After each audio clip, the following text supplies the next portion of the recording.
빛으로 산다는 것은 지난주에 소금으로서의 성도의 모습이 어떤 모습인가를 살펴보았습니다. 오늘은 빛으로서의 성도의 모습을 살펴보려고 합니다. 예수님은 제자들에게 말씀하셨죠. 너희는 세상의 빛이다. 그리고 또 말씀하셨습니다. 너희는 세상의 소금이다. 그렇게 두 가지를 말씀하셨습니다. 작은 아들이 예전 초등학교 몇 학년 때인지는 모르겠지만 학교에서 명언, 자신이 좋아하는 명언을 하나씩 이야기하라, 적어오라고 숙제를 내줬나 봐요. 그런데 우리 작은 아들이 자기가 생각하는 명언이 무엇이었느냐?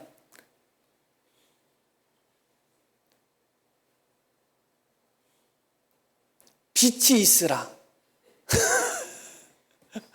그게 어디 나오는 말씀이에요? 창세기 1장 2절 말씀이죠. 태초에 하나님이 천지를 창조하시니라 하나님께서 가라사대 빛이 있으라 하시니, 그렇게 말씀이 나오잖아요. 초등학생 아이가, 물론 목사 아들이라서 그랬는지 모르겠지만 빛이 있으라, 이거 명언으로 생각했다는 것에 대해서는 그때 참 깜짝 놀랐어요, 사실은. 그런데 하나님께서 천지 창조의 시작을 빛으로 시작했다는 것을 기억하실 필요가 있어요. 빛이 있으라. 세상에는 빛이 있어야 되는 것입니다. 빛이 존재하지 않으면 모든 살아있는 것은 존재할 수가 없습니다. 생명 자체가 존재한다는 것은 빛이 존재하는 것입니다. 빛이 있기 때문에 생명이 존재하는 것입니다. 모든 만물은 빛에 의존하고 있습니다. 빛이 엄청난 에너지를 가지고 있어요. 우리는 모르지만 그 에너지를 이 아이들이 다 받고 있습니다. 이런 식물들이. 그것을 우리는 또 먹죠. 또 사람도 직접 또 햇빛을 통해서 얻는 그런 많은 유익들이 있습니다. 여하튼 하나님께서는 천지를 창조하시면서, 세상을 창조하시면서 첫째 날에 빛이 있으라 하시면서 창조를 하셨다는 것을 기억하실 필요가 있습니다. 그런 후에 예수님께서 제자들을 향하여 다시 한번 선포하시는데, 그것이 무엇이냐? 너희가 바로 세상의 빛이라는 것입니다. 이것은 참으로 놀라운 말씀인 것입니다. 너희가 세상의 빛이다. 그러나 실상은 참된 빛은 하나님이시고 예수님이신 것이죠. 자, 한번 우리 요한복음 1장 4절 한번 보겠습니다.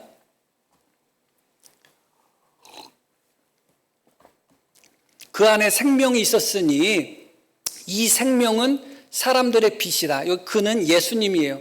예수님 안에 생명이 있었는데 이 생명 자체가 사람들에게 빛이었다. 9절 말씀도 한번 보겠습니다. 참 빛, 곧 세상에 와서 각 사람에게 비추는 빛이 있었나니, 이렇게 말씀이 나옵니다. 예수님이 누구라고요? 참 빛이었다. 세상에 와서 각 사람에게 비추는 빛이셨다. 그렇게 말씀이 나옵니다. 요한복음 8장도 한번 보겠습니다. 한번. 예수께서 또 말씀하여 이르시되 나는 세상의 빛이니 나를 따르는 자는 어둠에 다니지 아니하고 생명의 빛을 얻으리라. 예수님이 뭐라고 말씀하셨다고요? 나는 세상의 빛이다. 이 말씀하고 제자들에게 하신 말씀이 동일해요. 나는 세상의 빛이다. 너희는 세상의 빛이다. 너무 놀라운 것입니다. 예수님이 세상의 빛이라고 말씀하시는 거예요. 그 세상의 빛인 예수님은 다시 9절 말씀, 1장 9절 요한복음, 참 빛이시고 세상에 와서, 예수님이 세상에 계시지는 않았잖아요. 성육신 하심으로 말미암아 참 빛인 예수님이 세상에 와서 세상의 빛이 되셨고, 그 세상의 빛은 어떤 빛이었느냐? 각 사람을 비추는 빛이었다. 그리고 각 사람에게 생명을 주시는 빛이었다. 그 안에 생명이 있었으니 이는 사람들의 빛이었다. 예수님은 생명의 빛이고 세상의 빛이었을 뿐만 아니라 참 빛이었고, 이 말씀에 나오는 대로 보면 각 사람에게 비추는 빛이었다. 그렇게 말씀이 나옵니다. 세상이 하나님에게 무엇이길래, 지난주에 우리가 그 부분을 잠깐 살펴보았는데, 예수님께 과연 세상이 무엇이길래 예수님은 당신 자신을 나는 세상의 빛이라고 말씀하셨을 뿐만 아니라 세상의 빛으로 이 땅에 오셔서 각 사람에게 비추셨다. 그렇게 말씀하고 계십니다. 너무너무 큰 은혜를 우리가 이 말씀 속에서 발견하게 되는 거예요. 우리 예수님은 세상의 빛으로 한 사람 한 사람에게 그 빛을 밝히시는 분이셨습니다. 그런데 그 예수님이 우리에게, 제자들에게, 믿는 자들에게 너희는 세상의 빛이라고 말씀하는 것입니다. 나는 세상의 빛이라고 말씀하신 그 예수님이 제자들에게 너희는 세상의 빛이다. 그렇게 말씀하셨습니다. 왜 그러셨을까? 또 제자들이, 믿는 자들이 세상의 빛이라는 것이 의미하는 것이 무엇일까를 생각해 볼 필요가 있습니다. 먼저 빛이라는 것에 대한 의미를 생각해 볼 필요가 있죠. 빛은 하나의 은유죠. 빛은 무엇을 상징하고 있는 것입니다. 너희가 세상의 빛이라고 할 때 과연 이 빛은 무엇을 의미하고 있는가? 16절 말씀 본문 보겠습니다.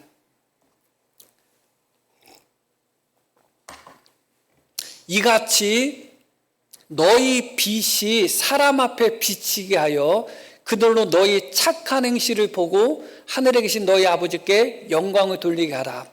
너희 빛이 사람 앞에 비치게 하라. 우리의 빛이 사람 앞에 비친다는 것이 무엇을 의미하는가? 그것은 너희의 착한 행실이다. 그렇게 말씀하는 겁니다. 다시 말씀드리면 하나님은 빛이라고 말씀하실 때 하나님의 빛된 성질 중에 현저한 성질이 바로 선하심을 의미하는 것입니다.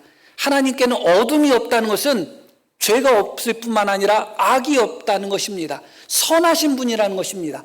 빛 가운데 행한다는 것은 선한 행실 가운데 행한다는 것입니다. 어둠 가운데 행한다는 것은 더러움 가운데, 죄악 가운데 행한다는 것입니다. 하나님은 무엇이라고요? 빛이신 것입니다. 그리고 우리 예수님도 빛이죠. 그 빛이 무엇이라고요? 착한 행실을 의미한다. 더 넓은 의미, 여러 가지 의미가 있지만 본문에서의 빛은 착한 행실을 의미하고 있다는 것을 먼저 기억할 필요가 있습니다.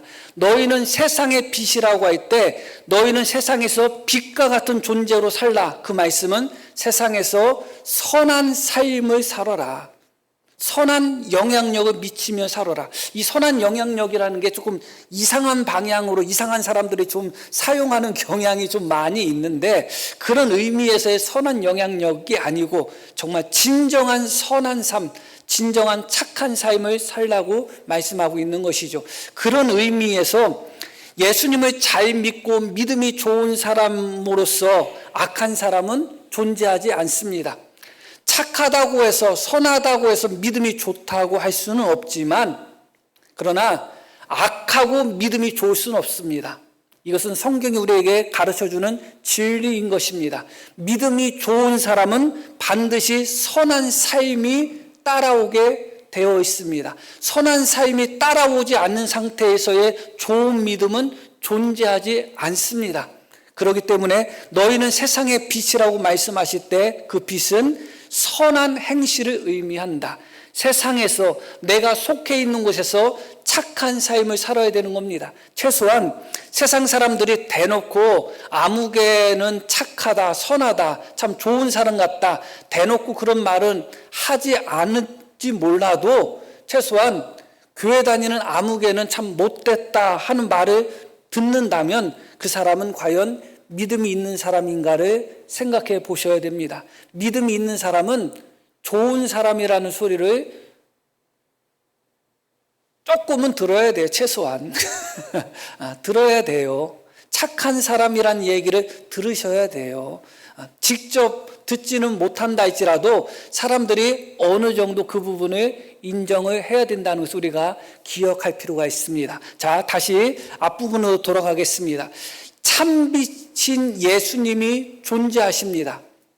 그리고 예수님은 세상의 빛으로 각 사람에게 비추는 생명의 빛이라고 말씀하셨습니다. 그럼에도 불구하고 왜 예수님이 제자들을 향하여, 우리를 향하여, 교회를 향하여 너희가 세상의 빛이라고 말씀하셨을까? 그 부분을 생각해 볼 필요가 있는 것입니다. 요한복음 1장 5절 한번 보겠습니다. 빛이 어둠에 비치되 어둠이 깨닫지 못했다. 빛이 어둠에 비쳤는데 이 어둠이 그 빛을 알아보지를 못하는 거예요.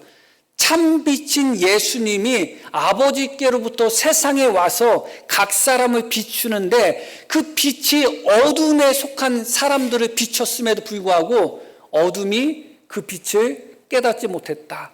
어둠이 빛을 깨닫지 못한 데에는 여러 가지 이유들이 있을 것입니다. 많은 이유들이 있을 것입니다. 그런데 그 중에 하나 오늘 드리고 싶은 말씀은 너무 오랫동안 어둠 속에 있을 때 너무 밝은 빛을 보게 되면 도리어 그 빛으로 말미암아 눈이 더 멀게 되어 있어요. 정말 아주 어두운 데 있다가 환한 데 확 나오면 바깥이 환해지나요? 오히려 깜깜해지는 것을 경험해 보셨을 겁니다. 너무 밝은 데에 갑자기 나오면 오히려 눈이 어두워지게 됐죠. 이런 부분을 사실은 우리가 바울 사도의 모습 속에서 발견하게 되는데 사도행전 26장을 한번 보겠습니다. 이 말씀은 바울이 다메섹 도상에서 예수님을 만났던 사건을 이야기하는 거예요. 왕이요 정오가 되어, 정오라고 말씀이 나와요. 예수님을 만났을 때가 정오였습니다. 정오는 해가 가장 높이 떠 있을 때잖아요. 정오가 되어서 길에서 보니 하늘로부터 해보다 더 밝은 빛이 나와 내 동행을 둘러 비쳤다. 참 빛인 예수님은 해와도 비교할 수 없는 빛이에요. 그냥 빛 자체예요. 하나님은 빛이고 예수님도 빛이에요. 태양은 하나님이 만든 빛이에요. 하나님이 만드신 빛이 하나님보다 더 밝을 수는 없습니다.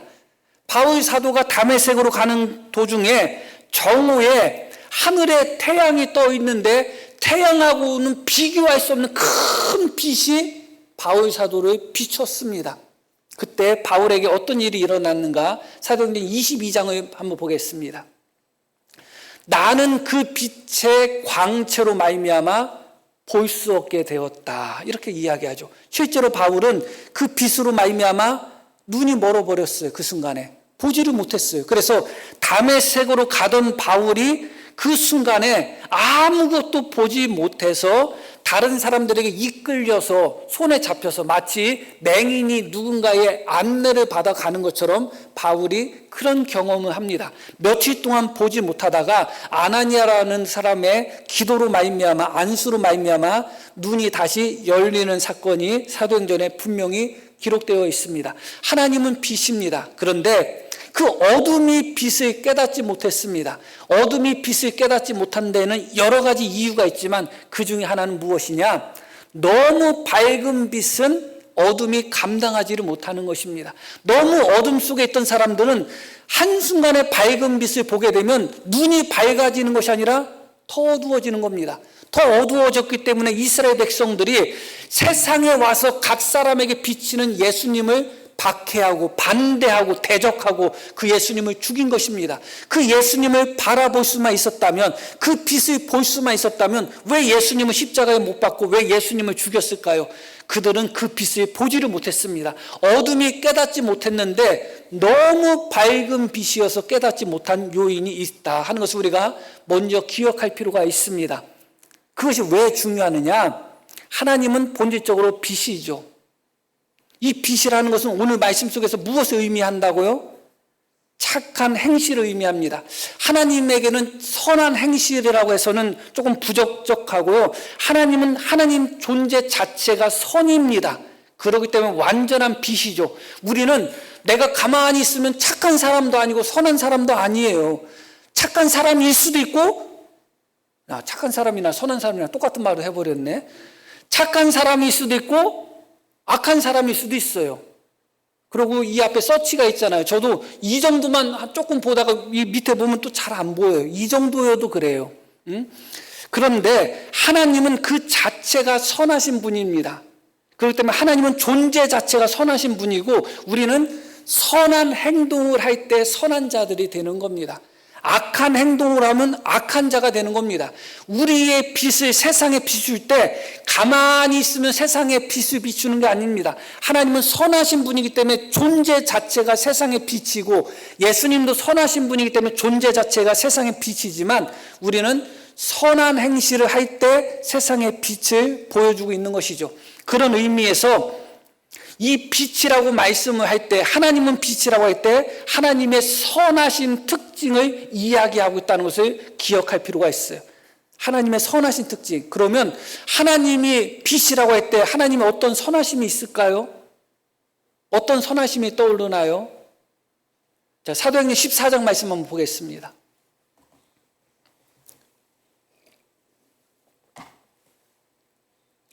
그러나 자기를 증언하지 아니하신 것이 아니니 곧 여러분에게 하늘로부터 비를 내리시며 결시기를 주시는 선한 일을 하사, 그렇게 말씀이 나오죠.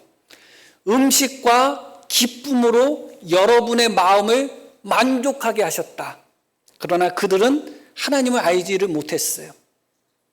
하나님을 알지 못하고 바울과 바나바를 마치 신처럼 섬기려고 했을 때 바나바와 바울이 했던 말이 이 말이에요. 다시 한번 이 말씀을 봅니다. 하나님은 어떤 분이시라고요? 당신들에게 하늘로부터 비를 내리시며 결실기를 주시는 선한 일을 하사 음식과 기쁨으로 당신들의 마음, 여러분의 마음에 만족하게 하시는 분이다. 그런데 그 하나님을 그들이 알았다는 거, 몰랐다는 거요? 몰랐다는 거죠.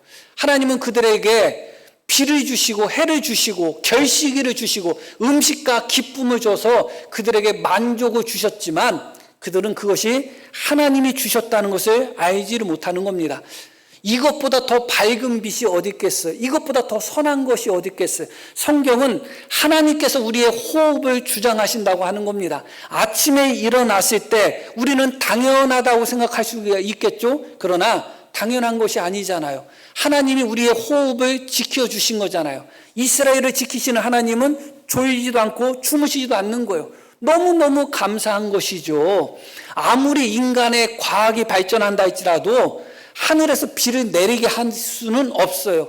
조금은 가능하지만 그것 가지고는 뭐 불가능하다고 할 수가 있겠죠. 하나님이 비를 주시지 않으면 농사 질 수 없습니다. 하나님은 가장 좋은 것을 다 거저 주셨잖아요. 물 하나님이 거저 주셨죠. 우리는 돈 내고 사 먹지만 공기 하나님이 거저 주셨어요. 우리가 밟고 사는 땅덩어리, 여기서 나는 모든 것들 다 거저 주셨는데 이것보다 더 선한 것이 어디 있어요? 그렇게 모든 사람은 하나님의 놀라운 선한 은총을 다 경험하고 있어요. 그런데 더 놀라운 것은 아무도 그 하나님의 은혜에 감사하는 사람이 없다는 거예요. 그 빛을 발견하지를 못해요. 너무 밝은 빛이어서 보이지가 않아. 때로는 어머니의 사랑이 너무 밝은 사랑, 큰 사랑이어서 그 사랑이 사랑으로 느껴지지 않을 때가 있는 것처럼 그래요. 때로는 나를 항상 나에게 잘해주고 나에게 도움을 주는 사람의 그 도움과 그 고마움을 어느 순간부터는 잊어버리게 되잖아요. 안 보이게 됩니다. 어쩌다 한번 나한테 잘해주면 그것이 보이지만 항상 나에게 잘해주면 당연하게 느껴지고 그것이 보이지가 않아요. 왜? 우리는 남들의 배려에 쉽게 눈이 멀어버립니다. 다른 사람의 선한 행동에 쉽게 눈이 멀어버리기 때문에 그래요. 어쩌다 한번 일어나는 것에는 눈이 멀어 보이지 않지만 오히려 더 큰 사랑에 눈이 멀어버려서 그 사랑을 발견하지 못해요. 오히려 더 큰 도움에 눈이 멀어서 그 도움을 발견하지 못해요. 그런데 하나님은 말할 것도 없죠. 마태복음 5장 말씀을 보겠습니다. 이같이 한즉 하늘에 계신 너희 아버지의 아들이 되리니 이는 하나님이 그 해를 악인과 선인에게 비추시며 악인에게도 해를 비추시고 선한 사람에게도 해를 비추시고 비를 의로운 자와 불의한 자에게 내려주심이라. 이것보다 더 선하심이 어디 있어요? 이것보다 더 선하심이 어디 있어요? 해가 없이는, 햇빛이 없이는 살 수가 없습니다. 비가 없이는 살 수가 없습니다. 그런데 그 하나님이 악인이나 선인이나 모두에게 하나님은 그 해를 비추시고 그 비를 내려주신다는 겁니다. 오늘 일어나셨을 때 하나님 오늘 하루 생명을 주시면 감사합니다 하신 분 계셔요? 너무너무 당연하게 생각했죠. 예수님을 믿는 사람조차도 하나님의 밝은 빛을 보지 못하는 경우가 너무 많아요. 예수님을 믿는 사람조차도 하나님의 밝은 빛에 눈이 먼 경우가 많습니다. 세상 사람들은 말할 것도 없죠. 햇빛 주심에 감사했나요? 전혀 감사하지 않았겠죠. 생각도 안 했겠죠. 이 공기 호흡하고 숨 쉬면서 살아있는 거 전혀 우리는 감사하다는 생각을 못했을 것입니다. 물론 예수님을 믿는 사람은 어느 정도 그 부분을 깨닫고 감사하는 눈을 가졌다는 특징은 있습니다. 그러나 일반적으로 세상을 살다 보면 하나님의 밝은 빛을 다 경험하면서도 하나님의 밝은 빛을 깨닫지 못하고 보지 못하는 것이 우리의 현실이라는 것을 기억할 필요가 있습니다. 어떤 이가 예전에 다 아는 말씀이지만 아버지 혹은 남편은 교회를 안 다니는데 이제 자식들이 이제 교회를 다니는 거예요. 이제 기도를 하는 거죠. 하나님 아버지 고맙습니다 하고서 이제 음식 먹을 때 기도하는데 이 아버지가 호통하셨다는 거였잖아요. 하나님 아버지 뭘 해줬길래 하나님께 감사하냐? 이거 네 아빠가 이거 고생해서 돈 벌어와 가지고 다 음식 차린 거지. 그게 세상 사람들의 생각이에요. 세상 사람들은 가장 빛나는 빛인 하나님을 보지를 못해요. 그런데 여기에 아이러니가 있어요. 그것이 무엇이냐? 오히려 작은 불빛은 바라볼 수 있는 거예요. 작은 불은 보이는 거예요. 너무 밝은 빛에 눈이 먼 자들은 도리어 작은 불빛에 반응을 합니다. 어둠 속에 있을 때 정말 밝은 환한 빛이 확 비치면 순간적으로 눈이 멀지만 촛불 같은 작은 불빛, 등잔불 같은 작은 불빛이 딱 어두운 곳에 켜지면 그곳이 환하게 보여지게 되어 있어요. 세상 사람들은 햇빛을 주시고 비를 내려주시고 세상 사람들의 생명을 유지하게 하시고 그들에게 양식을 주시는 하나님의 선한 빛을 세상 사람들은 발견하지 못합니다. 그러나 여러분께서 그들에게 베푼 작은 사랑이나 도움이나 그런 부분은 그들이 그것을 볼 수밖에 없는 거예요. 우리 예수님은 그것을 말씀하고 계시는 겁니다. 오히려 밝은 빛을 보지 못하는, 오히려 참빛을 보지 못하는, 오히려 하나님이 내려주시는 은혜를 깨닫지 못하고 느끼지 못하는 자들에게 너희는 세상의 작은 불빛이 되어서 그들로 하여금 그 빛을 먼저 보도록 하라는 것입니다. 그것을 통해서 결국은 큰 빛을 발견하게 되는 것이죠. 실제로 말씀을 드렸듯이 예수님을 믿는 사람들 중에서도 당연히 감사해야 되는 부분에 감사하지 못하는 분들이 있습니다. 그러나 어떤 분들은 실제로 삶이 범사에 감사인 분들이 있습니다. 그래서 세상 사람들이 그런 이야기 하죠. 예수 믿는 것들은 별거다에 감사한다고. 예수님을 믿는 사람은 별거다 감사하는 사람들이에요. 왜냐? 그 별거가 결국은 별것도 아닌 것처럼 보이는 그것이 결국은 하나님의 가장 큰 빛이고 하나님의 가장 큰 사랑이고 하나님의 가장 선하심이기 때문에 그래요. 말씀을 드렸듯이 세상 사람들에게 하나님이 오늘도 햇빛 주셔서 너무너무 감사해. 그러면 세상 사람들이 뭐라고 하겠어요? 저러니 예수 믿으면 미친다고 하지. 그런 소리 하는 거예요. 저 정신 나갔다. 그러지 않겠어요?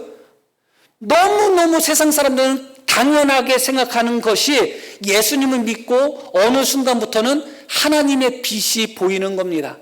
바로 너희가 작은 빛으로 큰 빛을 보지 못하는 세상 사람들에게, 참빛을 발견하지 못하는 세상 사람들에게 작은 불빛으로 그들에게 비추라는 겁니다. 그들이 그것을 볼 수 있다는 겁니다. 다시 말씀을 한번 5장 16절 한번 다시 한번 보겠습니다. 이같이 너희 빛이 사람 앞에 비치게 하여 그들로 너희 착한 행실을 보고 하늘에 계신 너희 아버지께 영광을 돌리게 하라. 이렇게 말씀이 나옵니다. 어제 교회 오는데 어떤 분이 짐 가방이 있는데 혼자 짊어지기 어렵다고 그것 좀 도와서 이렇게 매게 해달라고 하셨더라고요. 그래서 제가 도와드렸어요. 도와드리고 나 목사입니다 했어야 되는데 안 했어요. 빛을 바란 것 같지만 빛을 바라지는 못했어. 그런데 그분이 저한테 하는 말이 고맙습니다 한 거예요. 그분이 이제 시장에 왔나 봐요. 시장 왔는데 오이도 있고 이런저런 장 본 것들이 있어요. 그분이 그것을 먹으면서 하나님 감사합니다 했을까요? 그분이 예수님을 믿는 사람이라면 했겠지만 그분은 잠깐 지나가는 사람이 그 가방을 잠깐 들어준 것에도 감사했던 그분이 예수님을 믿는 분이 아니라면 그 안에 가방에 잔뜩 안에 있는 먹을거리에 대해서 하나님께 감사하지는 않았겠죠. 바로 그렇습니다. 오히려 우리 주변에 있는 세상 사람들은 하나님의 참된 빛을 보일 준비가 되어 있지 않아요. 너무 어둠 속에 있기 때문에 그것을 빛으로 발견하지 못합니다. 그들에게 너희가 작은 불빛으로, 세상의 빛으로 그들에게 너희 착한 행실로 그것을 보고 참 빛인 하나님을 발견하지 못하는 자들이 하나님을 발견하여 하나님께 영광을 돌리도록 하라. 그렇게 말씀하고 계시는 것입니다.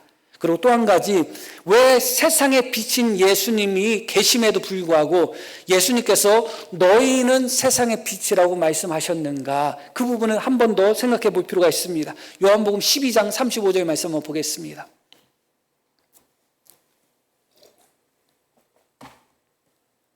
예수께서 이르시되 아직 잠시 동안 빛이 너에게 있으니, 이 빛이 누구냐? 예수님의 의미예요. 그런데 뭐라고 말씀하시냐?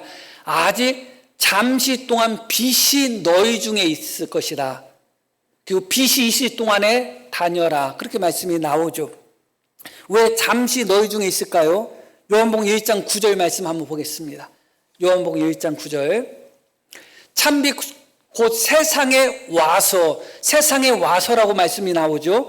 예수님은 원래 세상에 계시지 않았잖아요. 무수부재라는 의미에서 계셨지만 세상에 원래 계시지 않았어요. 하나님과 함께 하나님 나라에 계셨던 분이 세상에 오셨단 말이에요. 그래서 각 사람에게 비추는 세상의 빛이 되셨습니다. 그런데 그 세상에 오신 참빛인 예수님은 다시 세상에서 돌아가셔야 됩니다. 어디로 돌아가셔야 돼요? 하나님 계신 곳으로 돌아가시는 겁니다. 그렇기 때문에 잠시 빛이 너희에게 비출 거라고 말씀하는 겁니다. 그래서 엄밀히 따지면 지금은 예수님은 세상의 빛으로 존재하고 계시는 것이 아닙니다. 예수님은 지금 세상에 계시지 않아요. 세상에서 살면서 세상의 빛의 역할을 감당할 사람들이 바로 예수님을 믿는 우리라는 것을 이야기하고 있는 겁니다. 나는 세상의 빛이다. 그러나 나는 잠시 동안 세상의 빛의 빛으로 존재할 것이고 이제 내가 아버지께로 올라가면 나를 대신해서 너희가 세상의 빛이다. 그렇게 말씀하고 있는 것입니다. 그렇기 때문에 교회는, 성도들은 예수님을 대신한 세상의 빛이라는 것을 기억하셔야 돼요. 예수님의 빈자리를 채우는 빛입니다. 사도 바울이 그런 고백을 했죠. 그리스도의 남은 고난을 채울 것이다. 그리스도의 남은 고난이 무엇이 있었을까? 언뜻 생각하면 예수님이 고난을 더 받으셔야 되는데 덜 받은 고난이 있나? 그런 생각을 하게 되잖아요. 같은 맥락이에요. 그리스도의 남은 고난을 채우듯이 지금은 한때는 세상의 빛으로 세상을 비추셨던 예수님이 더 이상 세상에 존재하지 않아요. 그러면 어떻게 해야 돼요? 너희가 이제부터는 세상의 빛이라는 것입니다. 주님이 세상에 계시지 않는 이 땅에 너희가 세상의 빛으로 존재하라는 것입니다. 그것이 바로 예수님이 너희는 세상의 빛이다 하신 두 번째 의미가 되는 것입니다. 그렇기 때문에 우리는 세상의 빛으로 살아야 되는 것이죠. 빛은 빛을 발해야 되는 겁니다. 공교롭게도 어제 SBS 뉴스를 봤더니 서울 모 교회에 크게 분란이 난 것을 또 방송에서 보도를 했더라고요. 사실 교회에 그런 분란이 일어난 것을 방송이 취재해서 보도하려면 매주마다 할 수가 있어요. 왜냐하면 우리나라의 교회가 수만 교회가 넘고 수만 교회 중에 분쟁이 일어나는 교회들이 참 많고 또 그 분쟁이 선을 넘어서 하는 분쟁을 하는 교회들이 참 많습니다. 그렇기 때문에 얼마든지 그들이 방송에 취재하려면 하겠지만 아마 이 교회가 어느 정도 사이즈가 되는 교회이기 때문에 방송하지 않았나 하는 생각이 들고 혹은 취재 기자가 가끔 가다가 변덕이 나가지고 방송을 하는 것이 아닌가 또 그런 생각도 하게 되지만 여하튼 그 교회에 뭐 서로 다투고 했는데 뭐 병원에 입원한 사람까지 생기고 뭐 전기 충격기까지 나오고 뭐 그런 보도가 나왔어요, 어제. 그리고 이제 그런 보도가 나온 또 인터넷 또 신문 기사를 또 봤더니 댓글은 어떻겠어요? 뻔하죠. 세상의 빛인데, 세상의 빛이라는 것은 선한 행실인데 교회가, 성도가 세상의 빛으로 선한 영향력, 선한 행실을 보여주지 못하고 있는 거잖아요. 이 부분을 우리가 베드로의 모습 속에서 찾아보게 되는데 한번 누가복음 보겠습니다. 누가복음 22장 한번 보겠습니다. 베드로가 예수님을 부인하기 직전이에요. 예수님을 부인하기 직전인데 한 여종이 베드로의 불빛을 향하여 앉은 것을 보고, 이 불빛은 어떤 불빛이냐? 숯불이거든요. 작은 모닥불이라고 생각하면 돼요. 그런데 베드로가 불빛을 향하여 앉았다는 거예요. 그리고 불빛을 향하여 앉은 것을 보고 주목하였다. 그러니까 베드로의 얼굴이 무엇으로 말미암아 드러난 거예요? 그 작은 숯불에 비춰지는 불빛, 숯불의 불빛이 어느 정도 되겠어요, 그 빛이. 그것에 베드로의 얼굴이 드러나 버렸습니다. 이것은 알레고리적인 그런 해석이지만 베드로가 빛으로서 그 숯불의 빛보다도 더 밝은 빛이었다면 오히려 베드로가 드러나지 않았겠죠. 그런데 베드로의 얼굴이 그 숯불의 빛에 드러났다는 것은 베드로가 어둠이었다는 것을 보여주고 있는 거예요. 성도들이, 그래서 베드로가 그 순간에 어떻게 해요? 예수님을 3번이나 부인하게 되잖아요. 세상을 밝혀야 되는 성도들이 세상의 어둠으로 살아갈 때 세상의 숯불이 그 사람의 어둠을 드러내고 마는 거예요. 오히려 교회가, 성도가 세상의 빛으로 세상의 어둠을 밝혀야 되는데 도리어 세상의 작은 숯불과 같은 그런 작은 불빛이 교회의 어둠을 밝히고 성도의 어둠을 밝히고 교회의 치부를 밝혀내는 그런 모습으로 살아가고 있다는 것이죠. 그것은 결국은 하나님을 믿는 성도들이 빛 가운데 살지 않고 어둠 가운데 살고 있기 때문에 그래요. 목사가 어둠 가운데 살고 그런 상태에서 작은 교회 목사라면 별 영향력이 없을 수도 있고 또 노출이 별로 안 될 수도 있지만 오늘 말씀에 산 위에 동네가 숨기지 못하듯이 정말 누구나 다 알 수 있는 정도의 목사고 누구나 다 알 수 있는 정도의 교회라면, 그리고 작은 교회라 할지라도 누구나 다 알 수는 없다 할지라도 그 지역에서는 다 알잖아요. 그런 교회가 어둠의 모습을 보이면, 빛의 모습을 보이지 않고 어둠의 모습을 보이면 세상의 숯불의 밝힘을 받아서 도리어 조롱을 당하고 무시를 당하고 멸시를 당할 수밖에 없는 것입니다. 그것이 빛으로 살아가야 되는 성도들, 빛으로 살아가야 되는 교회가 그 일을 감당하지 못할 때 당하는 수치고, 하나님이 그것으로 말미암아 예수님을 믿는 사람으로 인하여 교회로 말미암아 모욕당하는 그런 현실이라 할 수가 있는 것입니다. 결론적으로 말씀을 드립니다. 성경에서는 하나님은 사랑이라고 말씀하십니다. 하나님의 본질을 이야기하는 거죠. 또 하나님은 빛이라고 말씀하십니다. 그리고 하나님은 빛의 아버지라고 말씀합니다. 다시 말씀드리면 이 빛은 하나님의 본질이다. 그런데 놀랍게도 하나님의 본질인 이 빛의 속성을 제자들에게 말씀하시면서 너희도 빛이라고 말씀하는 거예요. 이것은 너무너무 놀라운 거예요. 왜 놀라운가? 우리는 어둠 속에 살았던 사람 아니겠어요? 에베소서 말씀 한번 보겠습니다. 5장 말씀.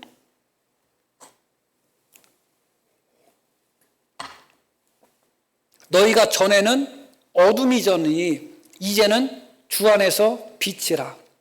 빛의 자녀들처럼 행하라. 빛은커녕 처음부터 우리는 어둠이었단 말이죠. 그런데 그런 어둠이었던 우리를 향하여 너희는 빛이라고 말씀하는 거예요. 그런데 이 빛은 누구의 속성이라고요?